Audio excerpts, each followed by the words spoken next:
reported out of committee. This month, one of the top Senate priorities will be to keep the government open beyond the September 30th deadline. Both parties in both chambers are going to have to work together in a bipartisan way to avoid a shutdown. That is obvious.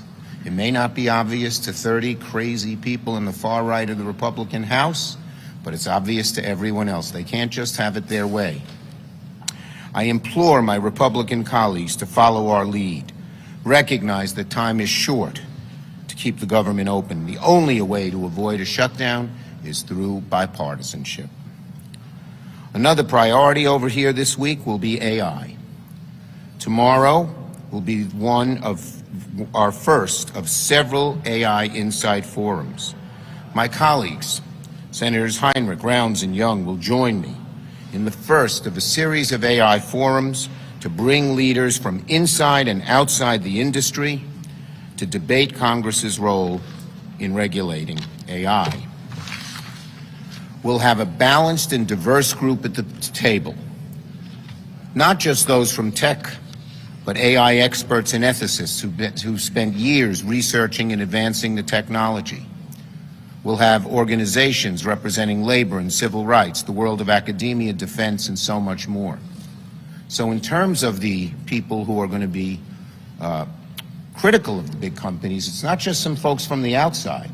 It's going to be some of the best experts from the inside who have done that as well. All these groups together in one room, talking about why Congress must act, what questions to ask, and how to build a broad consensus for safe innovation is very exciting. And I think our members are going to very much learn a great deal from these forums. Because AI innovation must be the North Star in all we do. I'm talking about innovation in two ways. From a transformational sense, the kind of innovation that unlocks new cures for cancer and other diseases, improves education, protects our national security, increases our food supply, but also sustainable innovation, so that we may find many new and creative ways to protect against AI's risks and minimize the chances of this technology going off the rails, which would undermine innovation altogether. That's why it's sustainable. You can't sustain AI without dealing with the potential downsides, and the only way to do that is some kinds of government guardrails. The only way we'll achieve this group to learn so much about an area that is so complicated, so broad in terms of what it affects in society, and so rapidly changing, is by bringing a diverse group of perspectives together, from those who work every day on those systems to those openly critical of many parts of AI and who worry about its effects on workers, on racial and gender bias, and more. So I really look forward to tomorrow's conversation, the first of many we'll have this fall. I expect we'll hear a wide range of views and opinions, many dissenting views, and then it will be our job through the committees in a bipartisan way to try and come up with legislation that both enhances the benefits and diminishes the liabilities of AI. Senator Murray. Well, this week, as you know, we're going to consider a legislative package of 3 strongly bipartisan bills that we wrote in the Appropriations Committee to fund everything from veterans care, military construction, transportation and housing, critical nutrition programs, support for our farmers and agricultural research, and even the FDA. It is important to note, as we wrote these bills during the committee process, I made certain to work in lockstep with my counterpart, Vice Chair Collins. Together, we collaborated closely with members on both sides of the aisle, on and off the committees, to get input from nearly every senator and wrote strong bipartisan bills. Do I believe these bills are what either of us would have written on our own? Of course not. But that is compromise, and that is how you can make sure that government can be functional and effective. We did the hard work of negotiating the bills that could actually become law, and all of these bills advanced out of committee without a single no vote. I hope we continue in that same spirit as we consider these bills on the floor and as senators offer amendments. I hope and trust all senators will bear in mind that we need to pass legislation that is bipartisan and the President can sign into law. Moving forward, as I have said, we will need a CR to finish our work, and we must deliver supplemental funding to meet urgent needs. We should meet the entirety of the President's supplemental funding request. Those are the priorities the President's outlined, and they're very important. We need to make sure that we can help our communities around the country rebuild and recover from disasters. We have to make sure that the administration has the resources it needs to stop the flow of fentanyl. We have to avoid a pay cut for our wildland firefighters. And as both Democrats and Republicans have made very clear, we must continue our strong support for Ukraine in this critical moment. None of these are priorities that Congress should turn away from. And by the way, neither is the child care crisis, which only stands to get much worse as critical funding expires in just weeks. Democrats are going to continue to take action on that and offer solutions and talk about what's at stake for our families and our economy, but we need Republicans to work with us on child care.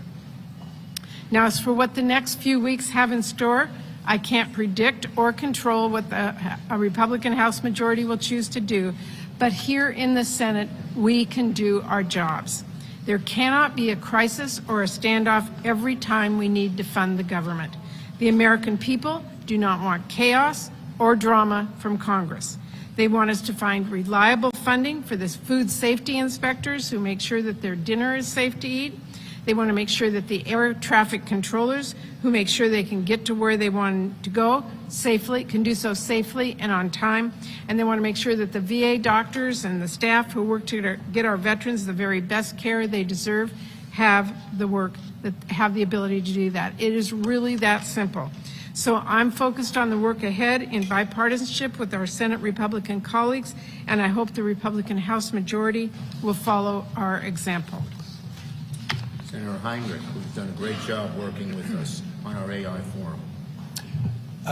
It was a few years ago when Senator Rob Portman and I sat down and decided to create an AI caucus, and we sent a letter out to our colleagues saying that we were going to start working in a bipartisan way to legislate around artificial intelligence.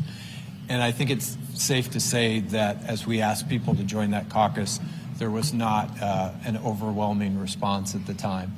But it seems that Congress has finally really discovered artificial intelligence. And tomorrow, I think we're going to continue the progress that we've already made in just making sure that all of our colleagues have the fluency in this space that their constituents would want of us as we start to wrestle with these questions of what do we need to do additionally to regulate AI, where are the holes in the current system of law that we have in this country that didn't anticipate artificial intelligence's impact.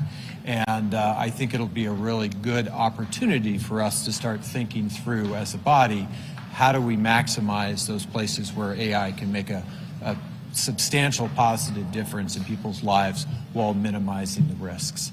And since I'm on the Appropriations Committee, I would be remiss if I didn't say I think the Senate is really the gold standard right now for how we should be approaching these difficult issues in a time when we are closely divided in the Senate, closely divided in the House, and have to come up with a pragmatic solution for the American people, and the Senate is taking that job very seriously. Ready for your questions? Leader. Way in the back where it's quiet. Redhead. You. Yeah. You're surprised I called on you. You couldn't believe it. What's your name? Nico has the floor. What are your thoughts on the impeachment inquiry by Speaker McCarthy?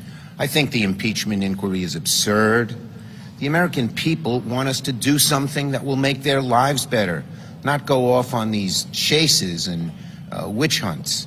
The bottom line is, as we have said, you can only accomplish keeping the government open in a bipartisan way. I have sympathy with Speaker McCarthy. He's in a difficult position. But sometimes you got to tell these people who are way off the deep end, who have no interest in helping the American people, who just want to pursue their own witch hunts, that they can't go forward with it. So I'm disappointed. I think it's absurd. but we are not going to let it stop us here in the Senate from keeping the government open and working in a bipartisan way. Yes, tall guy back there. When it comes to the AI forum tomorrow, you've already had 3 of these behind closed doors. Tomorrow's going to do behind closed doors. This is kind of reversing the sunshine. No, we've had. I don't know which other ones you're referring to as behind closed doors, but they may have been on the Intelligence Committee. But we've had 9 to 12 hearings that have been in the open. There's one in the open today. There's 2 more in the open tomorrow. There's a time and a place for everything, and I think this AI forum will produce some real positive knowledge and results so that people can move forward. But we're going to continue to have open hearings, and the whole process will move forward through committees in an open process. Yes, way in the back. Are you confident there'll be a time agreement on amendments for the committee bus in order to pass that by the end of the week? Look, we're working so Chairman Murray and Vice Chairman Collins are working in a great way together. Leader McConnell and I are working in a great way together. So when that happens, we usually reach a good time agreement, and I'm very hopeful that will happen. Yes? Would you consider, or are you guys discussing any possible rules changes, either on a bipartisan basis or unilaterally as Democrats, to deal with the Tuberville? Look, the bottom line is this is a Republican problem. Don't pawn it off on us. It was created by Tuberville solely himself. And it's up to the Republicans to put pressure on him to back off, plain and simple. Now, we're already seeing that pressure mount. Last week, one of the major Republican candidates for Senate, Nikki Haley, said that Tuberville ought to back off. And just a few days ago, one of the most powerful and influential congressmen in the House, Congressman Call, said the same thing. The pressure is mounting. Tuberville should back off. What he's doing is disgraceful and solely his own causing. Don't pawn it off on us. Yes. Is it a red line for you to include Ukraine aid as part of the CR at the end of the month? Look, Leader McConnell and I have a very similar view on this. We think Ukraine aid is extremely important. We're going to do everything we can to do it. My guess is a majority in the House, if you just had a vote on the floor of the House, would support Ukraine aid, probably even a majority of Republican House members, although I haven't counted those. And so we're going to push very hard for Ukraine aid because, look, Ukraine is struggling. They need the help. They're making some progress. It would be really wrong to shut that aid off just at a time when they're making some progress. Yes. Mr. Chairman, on Iran, what's your reaction to the White House's deal with the Iranian government to get these American hostages back in exchange for $6 billion? Well, I don't know the details, so I couldn't really comment at much length. We all know the Iranian government causes real problems throughout the Middle East and even the world. Leadership, Yes. back to Tuberville and Holds, is that to say that Democrats aren't going to negotiate with Tuberville? Because Mitt Romney and Dan Sullivan, for instance, say that you guys need to give some ground. It's absurd. It's caused by Tuberville, solely by Tuberville. He has to back off. They should be telling Tuberville, and maybe they are privately, that he should back off. Thank you.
are committed to, releasing all that American energy.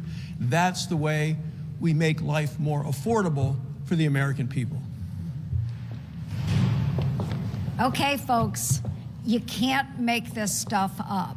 Okay, just recently, Secretary of Energy Granholm went out on a 4-day road trip in her electric vehicle to draw attention to the billions of dollars that the Greenies in the White House are pouring into their electric vehicle fantasy. So let's talk a little bit about this road trip. The predictable problem that they had on the road trip, there were not enough EV chargers. Okay, so again, you can't make this stuff up. So what did Granholm's staff do? They got in their gas-powered car and they sped ahead to get in line to save spots with their gas-powered vehicle at those electric chargers. And it was so bad in one location because the gas-powered car was blocking all of the other electric vehicles that had to charge. It was a really hot day. A family actually called the police on them. They had a baby in their car that was crying, again, really hot day. And here's a gas-powered car, Granholm staff, trying to save them a spot so they could just slip in line and get their EV charged. Okay, so folks, if the Biden administration can't make it from Charlotte to Memphis without an incident, then how do we expect that all of our non-tactical military fleet is going to get transitioned by the year 2030 without having big issues? Okay, so let's think about that.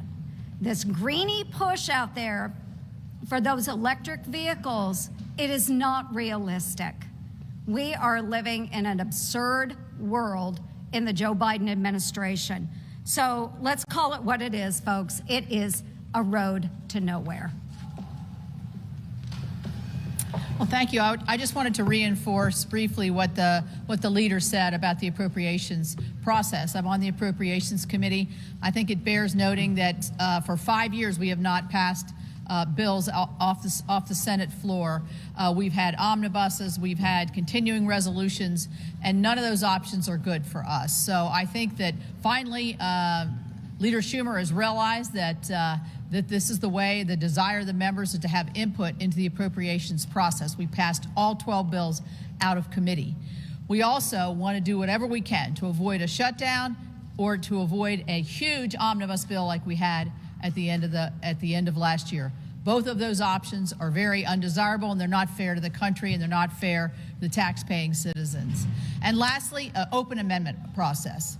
This is something that the members learned during the NDAA, and those two chairmen, or the chairman and ranking member, put together a process that made sure that everybody had a voice, everybody had a chance to have an amendment, and that's what the Appropriations Committee is aiming for this time. We have a process put forward. We're going to use it, and I encourage all members to use it, and I know that all of our voices want to be heard for everybody. Thank you. Well, Senator Ernst talked about the Secretary of Energy's challenges she had on her green energy tour most recently. And I think it demonstrates just how unrealistic the Democrats in this administration's green hallucination really is. You look at the state like Montana. You know, we get a lot of windshield time in Montana, traveling long distances. It's farmers, it's ranchers, it's truckers, or just folks going back and forth to work, or a veteran going to a VA facility. Because we only have one charging station in Montana per 1,700 square miles. But the Biden administration has clearly launched a war on Made in America energy. Senator Barrasso talked about the cancellation of leases, oil and gas in ANWR. By the way, that's 11 billion barrels of oil, shutting down and draining the Strategic Petroleum Reserve, the lowest levels we've had now since the 1980s, and then mandating over half of our vehicles on the market have to be EVs within 10 years. And sadly, the American people are paying the price at the pump. This administration's energy policy could probably be summed up in one clear sentence: replacing American-made oil and gas with Chinese batteries. Andrew. Regarding the impeachment inquiry that the House is partaking in, what are your thoughts on that? Are you talking about the general House situation? Yes, the House Yeah, representatives. well, look, we've got our hands full here trying to get through the appropriations process and not have an omnibus. And I don't have any advice to give to the House. They've got a totally different set of challenges than we do. And so I think the best advice for the Senate is to do our job, and we'll see how this plays out later. Chairman McCall of the House Foreign Affairs Committee said that the hold on military promotions here in the Senate is paralyzing the Pentagon. Do you agree with that assessment? Well, I've said earlier, I think holding these non-policy making career military who can't be involved in politics at all is a mistake. And we continue to work on that, and I hope at some point we can get it cleared. Leader McConnell. Leader McConnell. Leader McConnell. Leader Do you believe it was a good idea for Speaker McCarthy to open that impeachment inquiry into the president's name? The impeachment inquiry. The impeachment inquiry? Speaker McCarthy just opened Do you support it? Do you support that as a good idea? I'm sorry, I couldn't hear you. The impeachment inquiry. The impeachment inquiry that Speaker McCarthy announced to President Biden. Yeah, look, I'm going to say it again. I don't think Leader McCarthy, Speaker McCarthy, needs any advice from the Senate on how to run the House. Leader McConnell.